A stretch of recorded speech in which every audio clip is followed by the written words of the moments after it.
Hello everyone. Question number 7 में बोल रहा है the most stable form of trans 1,4 dimethyl cyclohexane is represented as. तो ट्रांस 1,4 डाइमिथाइल का मोस्ट स्टेबल फॉर्म कौन सा होगा? यहाँ पे देखो, अगर ऐसे बनाते हैं तो दोनों मिथाइल अपोजिट डायरेक्शन में होंगे तभी तो ट्रांस होगा। अब देखो, लेकिन ऑप्शन में जो भी देखेंगे चेयर फॉर्म बना के दिया है, तो चेयर फॉर्म में सबसे पहले सिस और ट्रांस आइडेंटिफाई करने आना चाहिए। तो उसके लिए देखो, नीचे की ओर जो चेयर फॉर्म है, नीचे की ओर या फिर ऊपर की ओर, कहीं पर भी एक प्लेन इमेजिन कर लो। और यहाँ पे देखो, अगर टूवर्ड द प्लेन आते हैं दोनों ग्रुप या अवे फ्रॉम प्लेन जाते हैं तो सिस फॉर्म बोलते हैं उसको। अगर दोनों ग्रुप में से एक प्लेन की ओर आए और एक अवे फ्रॉम प्लेन जाए तो उसको बोलते हैं ट्रांसफॉर्म। यहाँ पे देखो, ये जो मिथाइल एक्सियल पे लगा है अवे जा रहा है, और ये जो मिथाइल है यहाँ पे ये भी अवे फ्रॉम प्लेन जा रहा है, जो हमने इस प्लेन माना, तो एक सिस फॉर्म हो गया।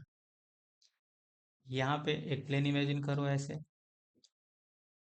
ये मिथाइल अवे फ्रॉम प्लेन और ये वाला मिथाइल टूवर्ड द प्लेन, तो ये ट्रांसफॉर्म हो गया। ऐसे ही यहाँ पे एक प्लेन इमेजिन करो, तो ये मिथाइल टूवर्ड द प्लेन और ये अवे फ्रॉम प्लेन, तो ये भी ट्रांसफॉर्म हो गया। और ऑप्शन सी में भी ये वाला मिथाइल टूवर्ड द प्लेन और ये वाला मिथाइल अवे फ्रॉम प्लेन, तो ये भी ट्रांसफॉर्म हो गया। तो ऑप्शन ए तो वैसे ही इलिमिनेट हो गया। अब देखो, मोस्ट स्टेबल कौन होगा? तो चेयर कन्फर्मर जो भी हम लोग बनाते हैं, तो उसमें जो देखो, जो एक्सियल होता है, यहाँ पे एक्सियल पोजीशन पे अगर कोई सब्स्टिट्यूएंट या ग्रुप लगा है तो वहाँ पे डाईहेड्रल रिपल्सन होता है। डाईहेड्रल रिपल्सन का मतलब देखो, यहाँ पे H है, यहाँ पे भी H है, तो इस H का, इस H का और इन मिथाइल का आपस में क्या लगता है? रिपल्सन। तो ये डाईहेड्रल रिपल्सन होता है, जिससे ये कम स्टेबल होता है, अनस्टेबल बोल सकते हैं। लेकिन जब यही ग्रुप इक्वेटोरियल पोजीशन पे चला जाता है, देखो यहाँ पे ये वाला इक्वेटोरियल पोजीशन पे चला गया है, तो इस केस में डाईहेड्रल रिपल्सन क्या होता है? मिनिमम होता ही नहीं है।